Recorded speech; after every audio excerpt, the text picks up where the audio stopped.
Oxygen is one of the many survival city builders and has just released recently, and it basically is a mixture of Frostpunk and Endzone a world apart, and it's their baby, and that's the review. Thank you everyone for listening, bye bye.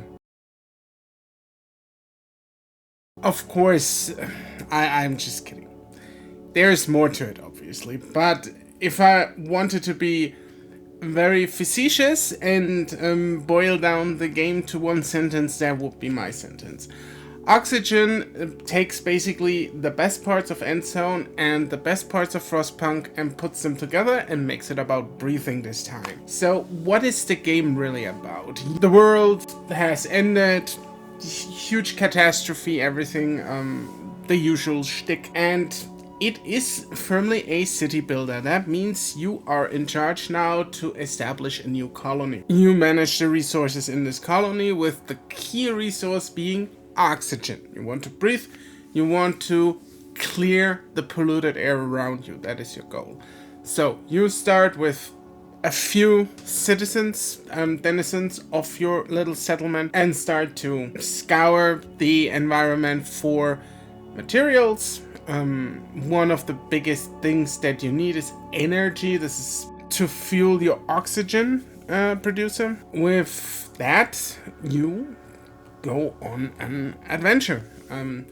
Like I said, you collect the resources, you get energy for the oxygen producer. You need to utilize gas cracks in the ground that can, if you don't do that, actually, in fact, that's kind of funny, you have to use them, because if you don't do that and the crack is in the vicinity of your city, it explodes and starts to burn after a while. So that poses a legit danger for your people and for your little settlement. Obviously, as you progress, you unlock more stuff to build. For example, a very important milestone in unlocking buildings is the submarine hub, which brings you more citizens, because citizens are your most valuable currency, just like in Endzone, where you need people actually to get stuff done. Yeah, this is basically the most important part. So you have to keep them breathing, and you have to keep the oxygen generator running. So, I mean, you also use the gas cracks, obviously. The citizen inspiration is also from Frostpunk.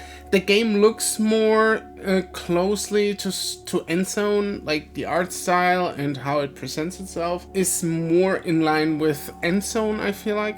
And yeah, it's basically really just a marriage of these two games. If I am pretty honest, I enjoyed my time with Oxygen a lot, because I also love those two games. So if you want more of those games, and you already played Frostpunk and Endzone like to the nth degree, and just want a little bit of something else, something that is about breathing, for example, then I would highly suggest you look into Oxygen, because it's actually a damn good game. It works, it's very well done, it wears its inspiration on its sleeve, so I can't even fault them for that. And in the end, I had a blast with it. Like, I mean, I like these kinds of games anyways, so that is always something you have to keep in mind. I'm a huge fan of survival city builders, for whatever reason, or Horde Defense, Age of Darkness, and They Are Billions. Those are like my games, absolutely. And if you look for something like that, Oxygen will fit this bill nicely. Take a look. See if you can get it. Maybe if you're not sure, wait for a sale. That's what I always recommend. But at the moment, it's like $15. It's really not that expensive, and you will get some good mileage out of it. It's a lot of fun. Subscribe to our channel if you like the content. Leave us a like, drop us a comment. Tell us what you thought about Oxygen, and if I'm right in my assessment that it is basically just a marriage of Frostpunk and Endzone.